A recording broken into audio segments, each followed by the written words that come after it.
No. I've had the update. I'll send another note on that. You're on, big guy. Okay, we're ready. Is Tim Patricus on? Tim? Tim is on. Oh, yeah. How are you? I'm going to mute so you don't hear background noise, but I'm on my phone. Hi, everyone. Okay. Should we wait for the chief, or Glenn, are you going to fill in for the chief? I would just proceed. Okay, we're going to proceed. I can fill it for now. That's fine. Okay. Welcome to everybody. We have Tim Patricus and Tim Keeney, Selectmen. Mike Marinacci, our Chief Financial Officer. Brian Wissinger, our Assistant Finance Director. We have Kim LaFleur, our Operations Director.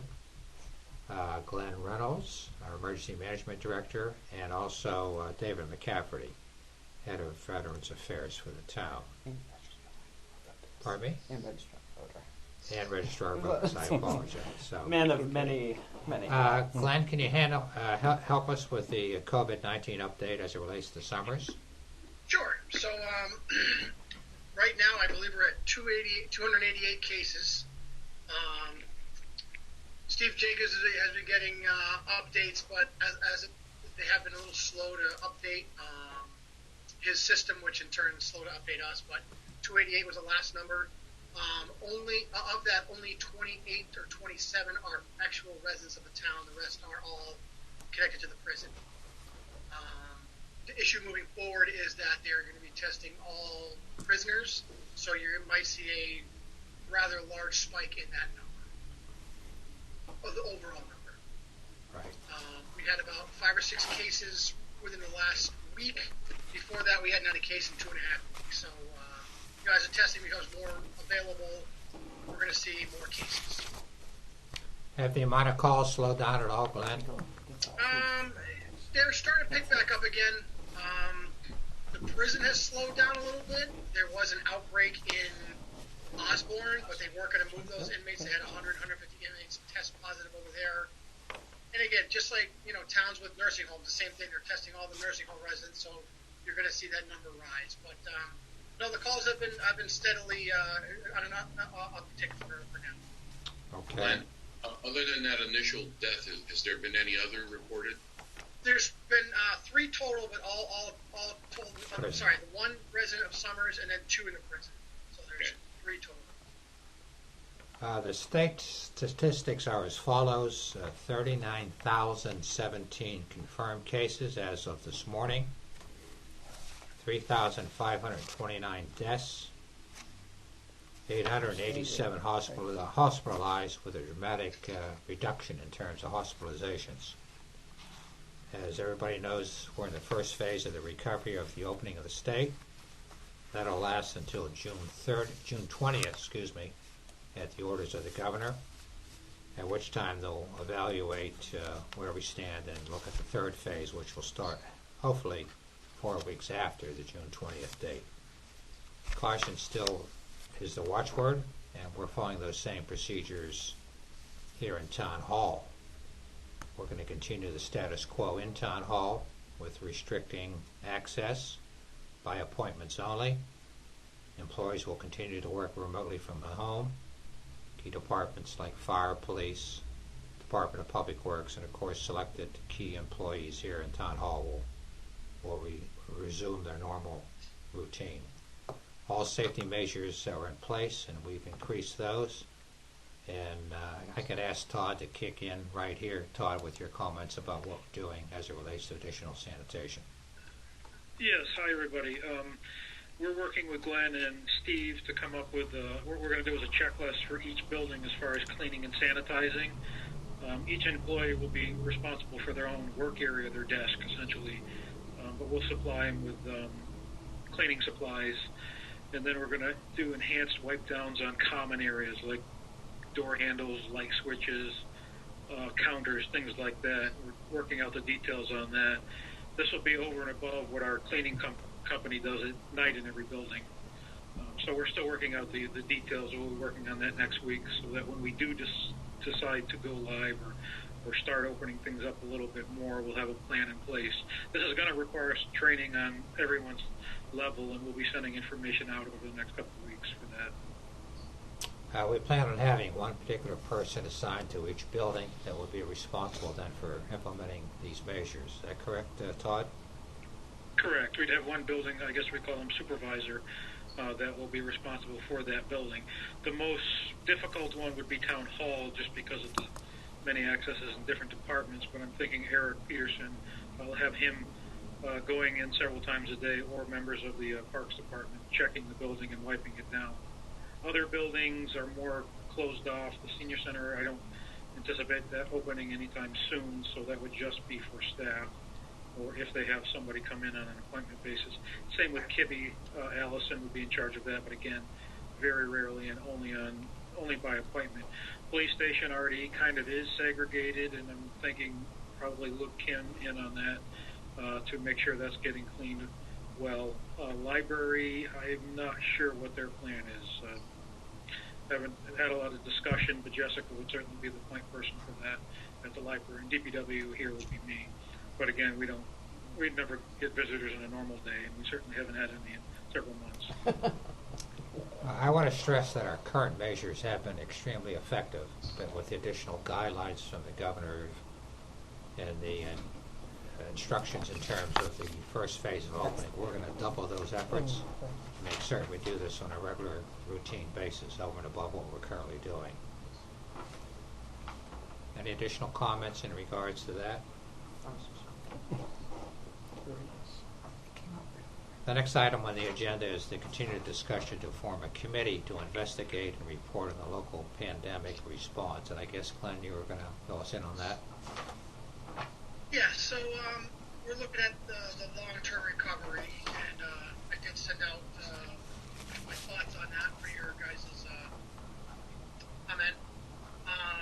We have been working with local businesses in the last week or so, getting them supplies and stuff that they need. I was in touch with Vicki Clark to try and get in touch with more local businesses, because there are a lot of programs and stuff out there that aren't being utilized. So, for instance, the state is giving small businesses masks, thermometers, and stuff like that. So every Tuesday we go down to West Hartford to pick up a supply of that stuff and distribute it to the local businesses. On Wednesdays, it's supplies for us, more or less, supplies that we're going to need at the station and the ambulance. But so we're just trying to get the word out to more businesses that, yes, this program for masks and thermometers is available. We delivered some masks and thermometers out today to some of the restaurants that have opened.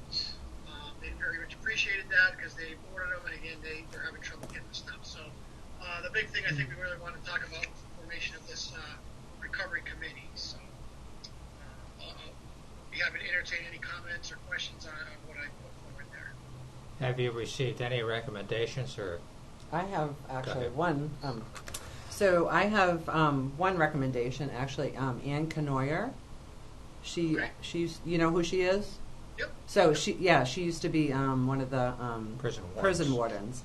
So Yep. she would be a good person to probably serve on that committee, since you deal so much with the prison. So, Sure. and I can reach out to her and ask her if she's interested. So, Perfect. Okay, that's all I have. So, Tim, any recommendations you would like to see? Mr. Keeney has suggested a gentleman last week from that would kind of touch a couple of the groups, the civic group, a couple others, I believe, also, Tim. Yeah, I was thinking of people like Paul Salva, because of his involvement with his nonprofit SEF Foundation. The fact he's got a very strong medical background. okay. Pulmonologist.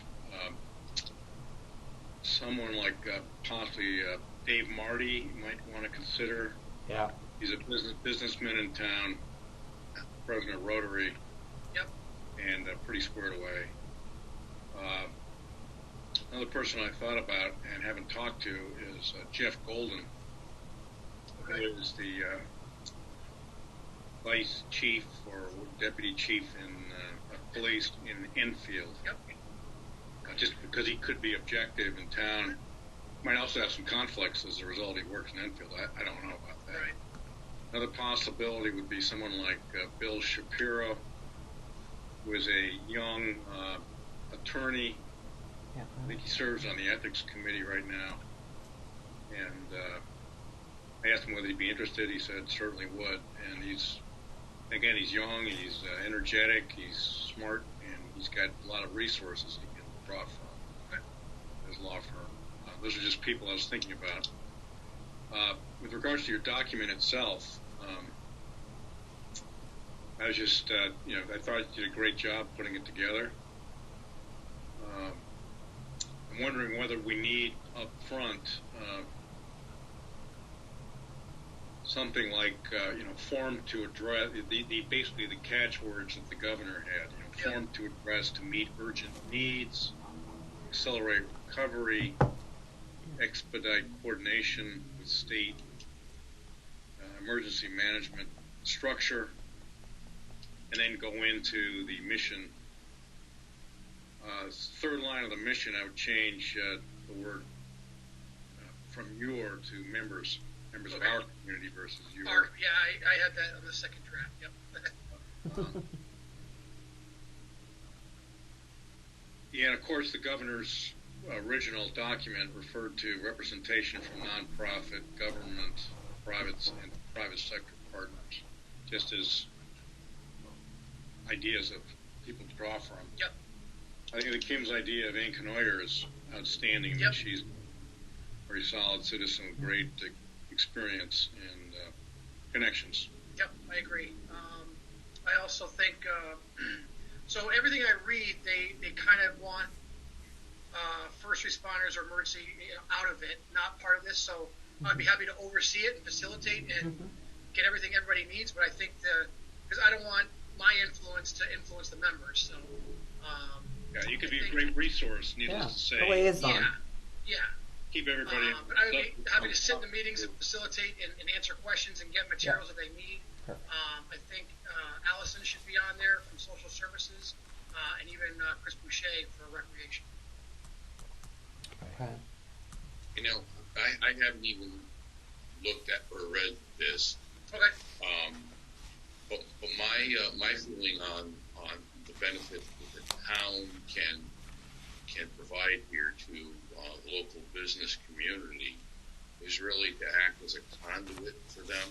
And I think Tim probably started it. That was his original thought, was try to put together all their concerns and thoughts and then be a conduit to the state, to the right people in the state.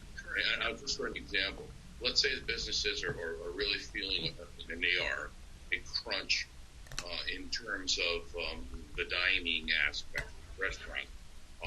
They should be able to express their frustration and say to the state, look, either loosen up these guidelines or change them or come up with something else that will help us make it through this. Right. I mean, so those are the kinds of issues I see and that the business and the community is looking for. They're not looking for you wear your mask this way or that Correct. way. Yep. They want to know how they're going to recover and how they're going to recover quickly. And are they going to have any assistance, any crutches, any canes, any wheelchairs to help them get back on their feet? So I haven't read a thing. I'm just thinking that should be the tone of your mission. So, I think that's part of it, and I think a very important part. In fact, I mean, I had a question I was going to ask Bud about. You mentioned that the next phase isn't going to be until June 22nd or something like that? Well, that's what the governor is stating, Tim. They're talking about this. Is all preliminary at this point. Yeah, but does that mean hair salons and barbershops have got to wait until June 20th? So I think a business should have the opportunity to comment on that. Yeah. We, the town of Summers and the local community, should be providing our input back to the state that, you know what, Governor, you should maybe rethink this. If he hears this from a whole bunch of places, he may come out with a new executive order which accelerates it. I mean, I have no idea, but their thoughts, their feelings need to be a conduit back to the state government. So, well, as an example, he had indicated that he was going to open hair salons and barbershops, and apparently got some pushback from some of that salon and barbershop owners, and he changed his position. So to answer your question, Tim, I think he's making this up as he goes along, excuse the expression, He's talking about this first phase to find out how we're doing on this, and then he'll determine whether or not we open up the second phase on June 20th. But things are so flexible right now and so fluid. But I agree with Mike. I think, Glenn, we need to pinpoint and basically look for input from these various locales in terms of businesses, et cetera, and get their feelings, and we can pass those along. Yep, absolutely. And that's why I was trying to pick a member from every just demographic in the area that could be part of the committee that could represent those entities. Yeah. What about somebody like Jeff Lipton? Now, he's a kind of a prominent citizen here, and he's a restaurant owner. Yeah, someone mentioned either him or Dave Marty. I guess Dave is a business owner and on the Rotary, so that hits two of the boxes there. So, how many people do we want on this committee? That's one. I said I think 8 would be a good number. You don't want to get it too out of control. So right now we have 7, plus you'll be the head. So I think that's fine. yeah, I think this is good I think it's good representation. Yeah, so if I had Allison and Chris, and then 7 of the names that 5 of the names that were given out, so that would be 7 with me as an 8. Yeah. You could use one more probably. Yeah, I agree with Tim Keeney. I think Bill Shapiro, Dave Marty, and Paul Salva are good recommendations. I support that. What do you think about Jeff Golden? And Jeff Golden too. Yes, I don't know. Yep. I don't know if I haven't talked to him, but Okay. why don't you chat with him, Tim, and let us know if he'd be willing to serve. okay. Yeah, I'm going to follow up with Ann. Okay. Oh, and Ann Canoyer, I'm sorry. I gotta, yeah, I'll we do follow up have with her. 1, 2, 3, 4, But I know 5, she has 6, interest 7. to We be- have 8, Yeah, including Ann. I think it's good representation. me too. You wanna, we'll firm this up and you guys can make a motion, or I guess when do you guys wanna meet? Like, when do you want this to start? As soon as possible, I would imagine, right? To get started? Yeah, Yeah, sure. Yeah, I would say sooner rather than later. Yeah. okay. Yep. So I don't know if you guys have to make a motion to appoint these people, or, Well, let's find out whether or not we have an interest from everybody. okay, all right, And then we'll go from there. okay. Or we could make a motion to form the committee, and then Bud could do the appointing on whether they're interested in serving. Okay. Do that. Do we have such a motion? So I'll make a motion that we form a long-term recovery committee based on the draft mission statement as amended by Glenn Reynolds, with a committee of about the size of 8 people if possible, and that they report periodically. Would they report to the Board of Selectmen? Yes. I mean, I think you're going to need sort of periodic reports and maybe inquiries coming from the board to them as well, After each that they can meeting. respond to over time. And this would be a committee to look not just at the current needs, but also the long-term needs. And I put that in under. Glenn's got short-term goals. Well, so that's the motion. Okay. Okay. Do we have a second on that? Can you reread that motion to me, Tim, so I can second it? Because I'd like to understand the motion better. It was a little garbled. Yeah, it would be a motion to create a long-term recovery committee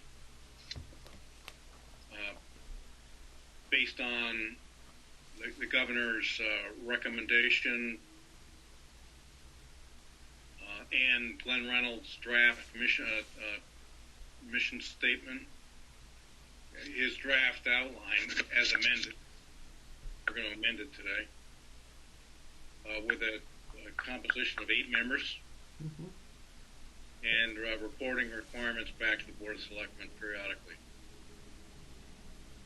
Yeah, I'll second that. Thank you. All in favor? Aye. Any additional discussion?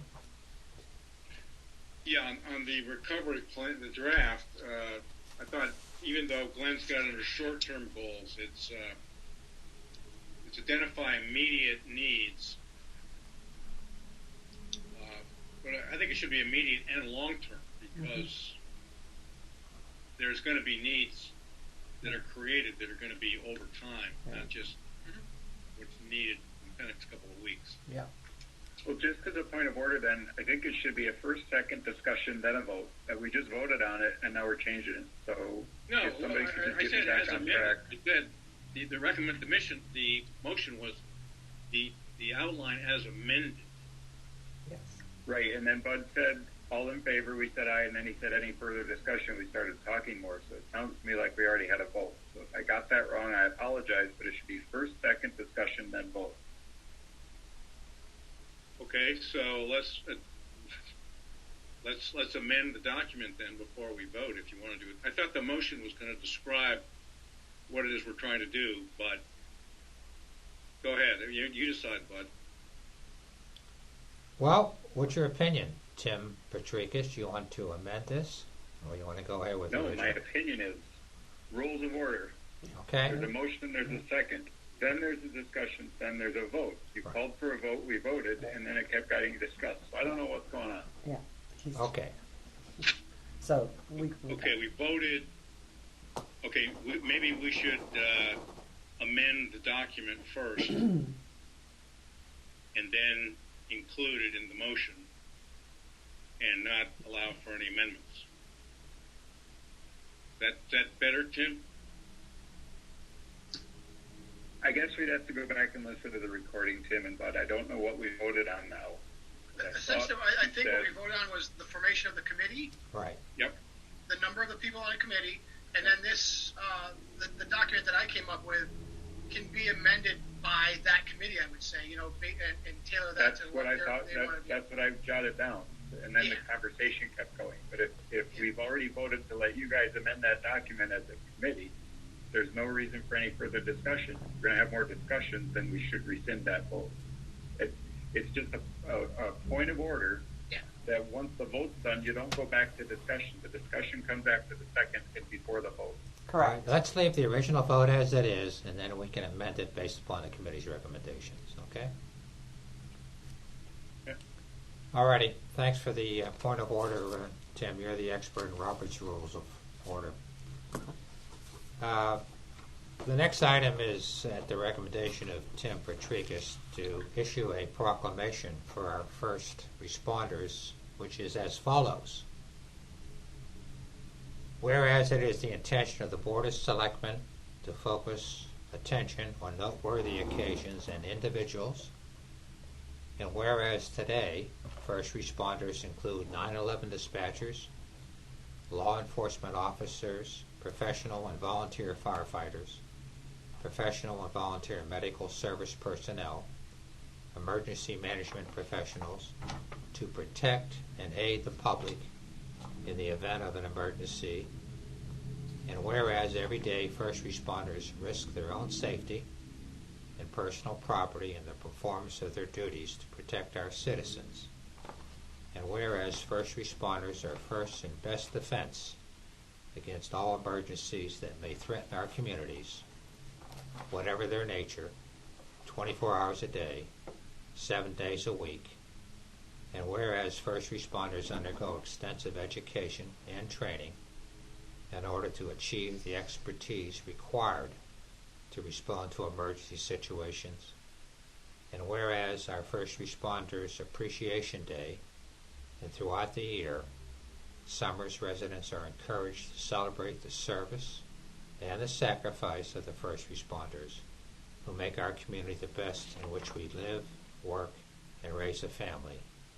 Now therefore I, C.G. Budnor Jr., by virtue of the authority vested in me as First Selectman of the Town of Somers, County of Tolland, State of Connecticut, do hereby proclaim May 24th as First Responders Appreciation Day.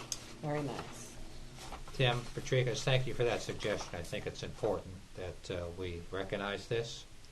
There will be a Somers Connect magazine being sent out to every household in Somers this weekend, of which this proclamation will be included, as well as a personal note from me acknowledging the professional service and responses of our first selectmen, of our first responders.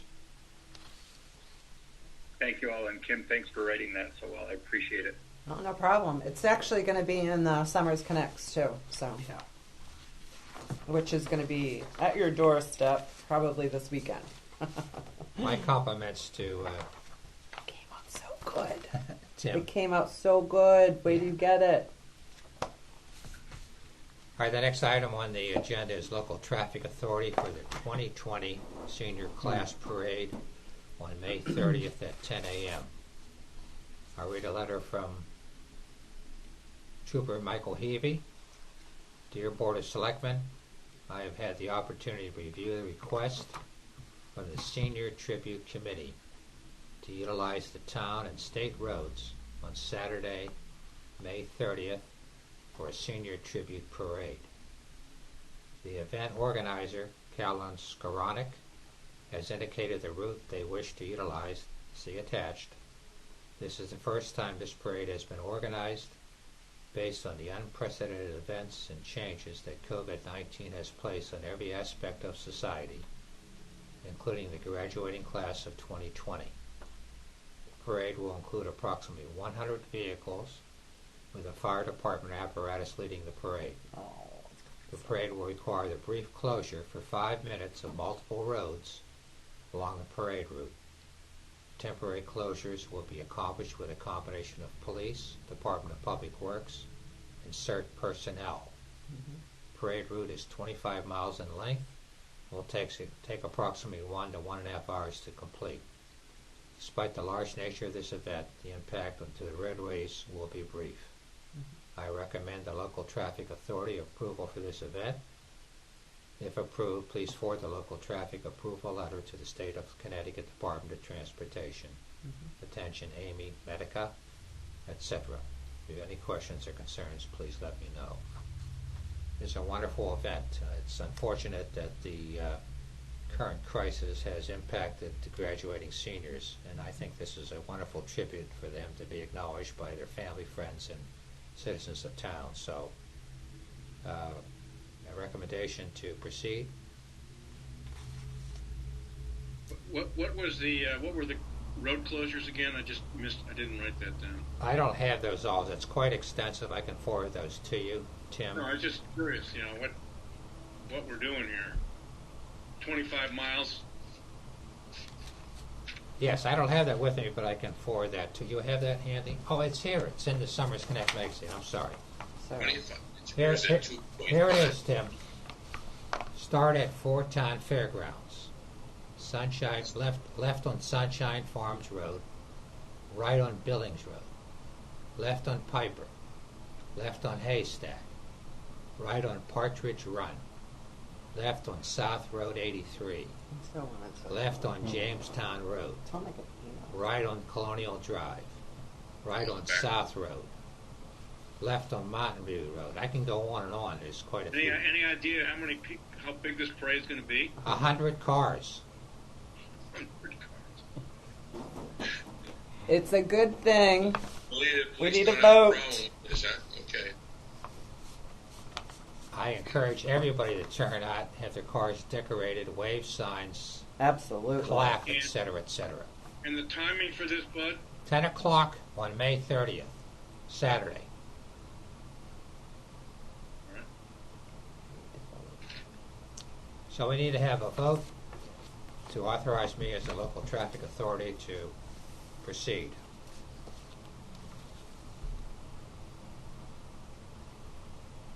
I'll make a motion, Bud, that you have the authority necessary to make the arrangements for this parade as proposed.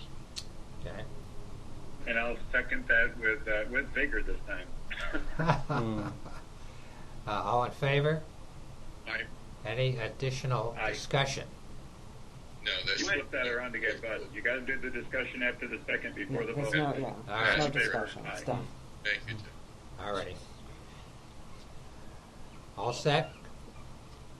I might just add one thing. It's not directly related, but it is happening on Saturday in the town, and the American Legion is having a ceremony at the old library at the KIA Memorial, just to the right of Kibbe Fuller, at 12 noon. And it's going to be a Memorial Day ceremony Will that be part of your update? somewhat abbreviated, of course, but they're going to have taps, Yeah. a few words by the commander of the Legion, prayer, gun salute. And that'll happen at 12 o'clock noon on Saturday, 30th. Yeah, the parade should be finished by then, Tim. They're estimated I think between it's a 1 Saturday, hour so. and 1 hour and a half. I think he's talking about this Saturday. Okay, it's just an additional point. I'm just making, it's not necessarily directly related to the parade, but it seems like an opportunity to mention. Okay. It's not a regular meeting. We're all set? David McCaffrey. Yep. Good on my end. I've asked David McCaffrey to attend the meeting and give us an update in terms of the veterans. Oops, can you see everybody? Good, I David. can. It did. Yes, thanks for inviting me, Bud. I appreciate that. I just wanted to provide, and good afternoon. I wanted to provide an update on the many interesting and exciting things that have been happening in the Department of Veterans Affairs since we kind of had the kickoff in February, right before the pandemic hit and shuttered many of the operations. We've still been handling veterans activities on a daily basis, and we've gone from basically 0 cases in February 1st. Even though that there were a veteran's point of contact prior to, there were never any actual cases, to my understanding, and we have now presently 56 active cases in the Veterans Affairs of so many different avenues, both from financial assistance, documentation, various benefits, career services. We are doing a myriad of different activities, and we've already closed over 20 cases, so it's been very active, very rewarding. We've received a lot of thank yous from folks, and we've had, in this pandemic, we've delivered over 45 emergency food shares to veterans in need, and we are now also operating. You may have heard about the cloth masks that we have. We've reached out to folks. We have more than a dozen folks that are sewing masks for the benefit of the residents and employees within the town. And we've issued several dozen already, and we've received an outpouring of masks from the volunteers, as well as from several different organizations have donated fabric. We've received recently more than 100 pounds of fabric from a couple of supporting organizations. So it's been very positive. We also have some programs and projects that we have ongoing to, uplift the community. You've maybe seen the Heart program, the Happy Hearts program that we're doing. First was initially just on the windows of the community homes. It has moved out onto the lawns. It's been very positive, uplifting. We've incorporated Tim Perkowski's Bear program, and so amongst all of those, we've gone out and photographed, and a lot of those are in the Summers Connects magazine that's coming out this weekend. So a lot of very positive things going on. We have numerous radio spots that are being aired weekly in the town radio station. So all in all, it's been very, very positive, and I have created a report that I'll be issuing to all 3 selectmen for your information. Very good. Good. Any questions, Tim or I've got Tim? a question, David. This is Tim. How do you coordinate your activities at your office with the American Legion and, for instance, their service officer program? So the Department of Veterans Affairs is really a separate entity, because the the office actually reports to the State Department of Veterans Affairs. Both myself and Sherry Marquis are the representatives for the state, and we've attended the state training.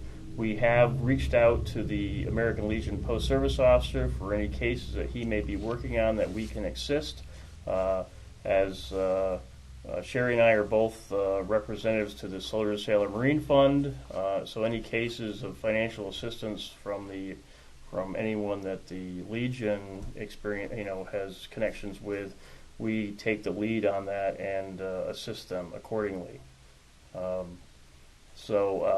We've reached out to the Legion to advise them, since obviously a large veterans population, that we're standing by and ready to receive any, and we have already several cases within the Legion community, but we've had an outpouring of.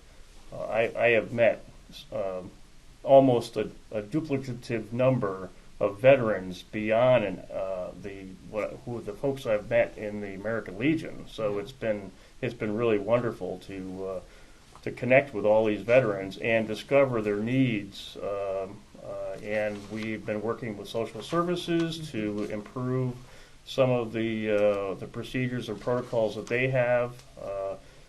And it's just been a very, very positive experience. Does that help answer the question, Tim? Or no, it sounds great. I'm just thinking, because of the nexus, obviously, between your Veterans Affairs group and the American Legion group. Obviously, there's some need for coordination, so you don't duplicate efforts, and you can accomplish more as two different groups than just each one going off on their own and doing whatever they want. So many of the functions that the post-service officer has does not encompass all of the capabilities that my office has. We're able to submit paperwork directly to the state, and a little bit more amplified, I guess. So in many cases, the American Legion has reached out and has identified various Legionnaires that need various types of assistance that we can directly provide, that in some cases the Legionnaires Service Office cannot do directly. So that brings up the question: is what shouldn't the American Legion office then or the post be funneling their needs for services through you? Yes. You guys can do a better job. Absolutely. I mean, that's what I mean by coordination. Absolutely. I have reached out to the post-service officer, and we have discussed several cases, and I have taken over several of the veterans' cases from the Legion because of the capabilities that our office has. Mm-hmm. Great. So. Okay. Thank you. All right. Thank you. Congratulations. Thank you very much. You're doing a great job. Thank you. And I like your new office. Yeah. You're right, and I can't thank enough to the town to helping to facilitate that office. And we still have a few issues, but by just been phenomenal, enabled in the ability to directly communicate with the VA and the state VA. It's just been night and day transformation. So I'm very appreciative to what the town has done for this office. Good. Very nice. And you get a lot of physical visits from veterans, correct? I mean, they come in and seek assistance. Yes, I mean this week. Is important. Yes, correct. And this week alone, we received an additional 8 people that have reached out, and we're conducting communications via email, telephonically. We have a drop box out in front. They can mail, scan documentation. So we're able to do all of these things and many more things. And the VA is going to be assisting us by having a feed into our office on the capabilities. So there's going to be a lot of great improvements for the veterans in town. Excellent. Yeah. Cool. Any other questions? Thank you. Any other questions? Okay. Thank you very much. Thank you, David. Thank you, David. All right. My compliments go to Dave McCafferty for setting up this program, which was a real need that we saw. and he is greatly involved in terms of getting it off the ground, similar to what we've done with the Social Services Department under Allison Maynard. So we're trying to address the demographics and the needs of our town, Just and a huge I'm very improvement. pleased about what you've done, Yeah. David, so This is- thank you so again. much. So needed. And David will forward on to both Tim and Tim comments that he's made here in more detail, so you can have that for the record. Cool. Thank you. Thank you. We have a couple boards and commission resignations, two from the Cultural Committee, one from Kathy Wooster, and one from Sandra Grebretz. Grabiers. Garbieres. Grabiers, yeah, that's how I always mess Grabiers. up her name. So if you gentlemen What's take Sandra's last name? Grabiers. Gravreiz, I think it's spelled. Grabiers. So if either one of you gentlemen have any recommendations at a later date as to substitute members to replace both Kathy and Sandra, it would be appreciated. We have to know what Do party we they have to belong vote to to. accept those?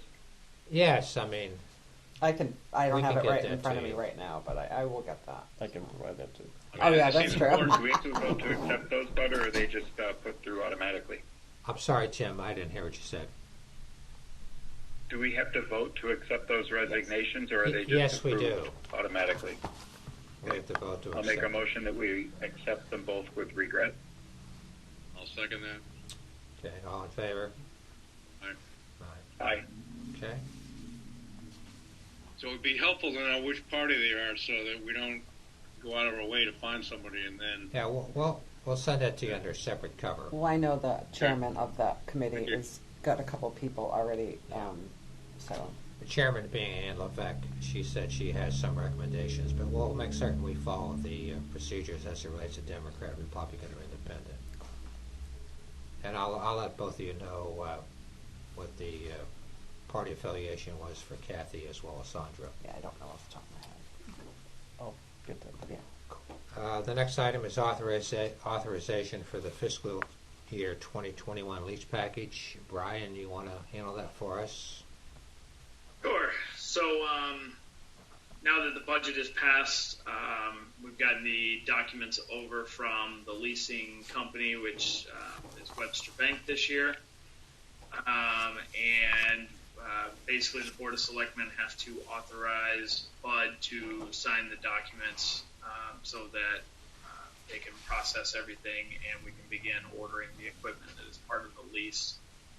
The lease package this year is for a fire department fly vehicle for ALS purposes, a Parks pickup truck with snowplow, a 1-ton dump truck with snowplow, a new mower for the parks, and a Kubota maintenance RTV at the schools for field maintenance.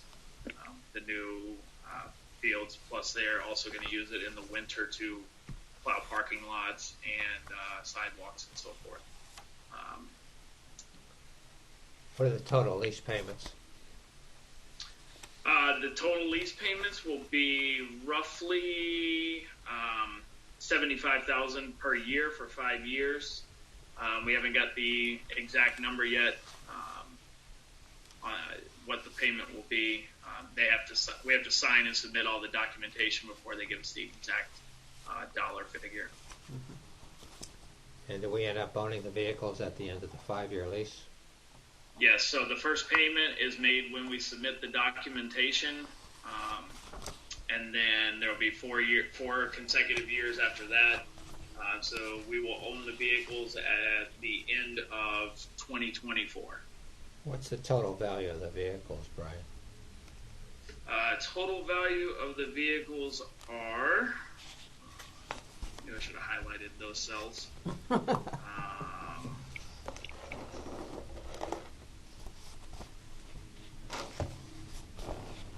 $376,500.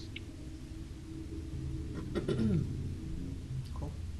Does that require a separate insurance package? No. They are added onto our liability insurance just like all other equipment. Tim Patricus, you had a question. Yeah, can we get a not to exceed number before we put the motion on the floor? Approving a lease with no dollar value just causes me a little bit of heart palpitation. Yeah, the not to exceed number would be $79,000 per year. Why the difference? Actually, I anticipate it to be a little bit less than that, based on the quotes that we've got. That would be maximum. So I'll make a motion that we authorize the first selectman to enter into a lease agreement with Webster Bank not to exceed $79,000 for the defined list that Brian presented at this meeting. I'll second that. All in favor? Aye. Okay. Aye. Motion passes. I'll get with you on Tuesday, Bud, to get your autograph on the documents. Alrighty. The last item is authorization of scheduled payments. I assume both you gentlemen have received this detailed list from Brian. Any questions? I've had all my questions answered by Brian, except that one of my questions, this was a general one, which is what's the effect of the COVID-19 pandemic I don't think we know yet. on our expenditures that are not subject to reimbursement? I don't know if we know that yet, do we? I can't say that we know exactly yet what is and isn't going to be reimbursable, but what I can give you, hold on one second, let me pull up the sheet. So what I can tell you is, as of today, our COVID expenses,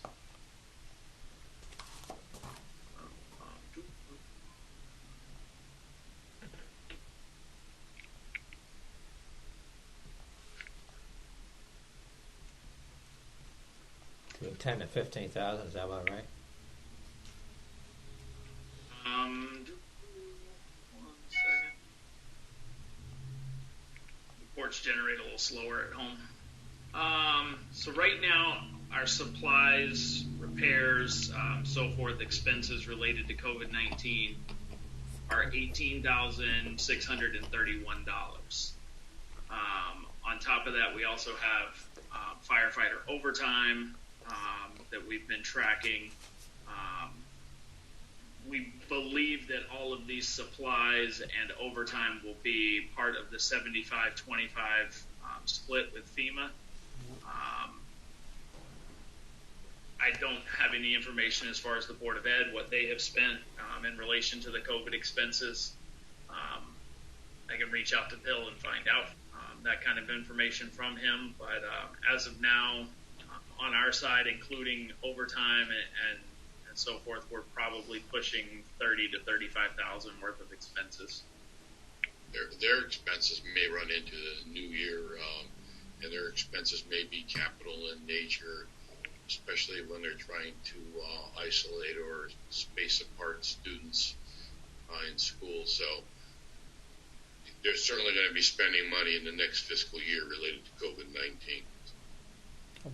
Yeah, so the question was basically, what's the effect of on the town budget of expenditures that are a result of COVID-19 that are not reimbursable? So if, say, we have $40,000 of expenses that relate to COVID-19, but 75% are reimbursable, if you get 25% that's not.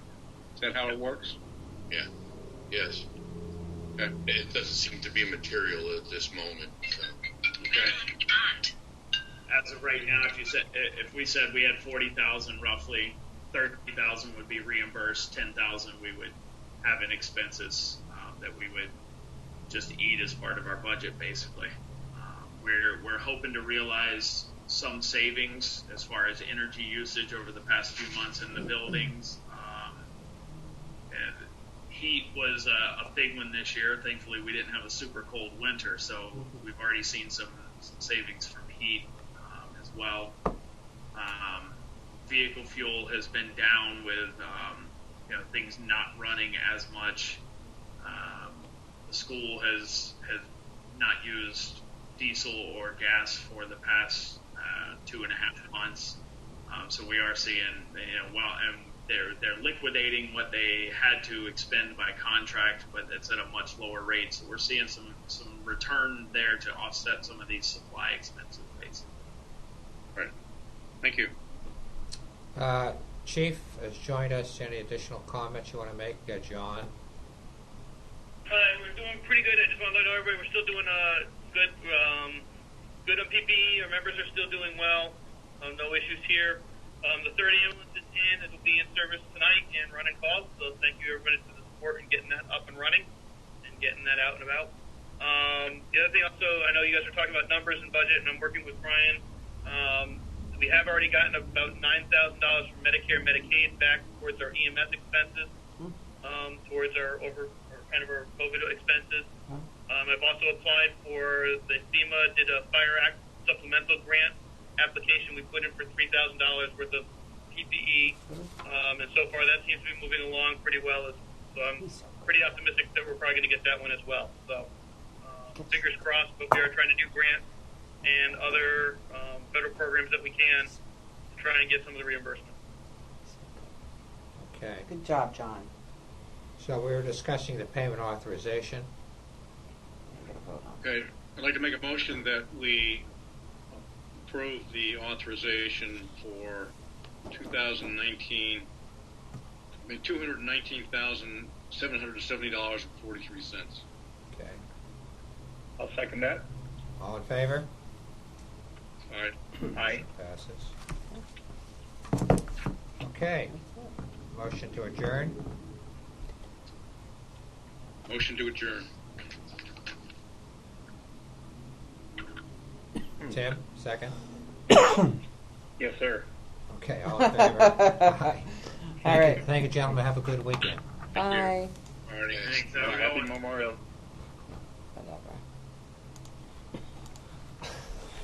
Whatever.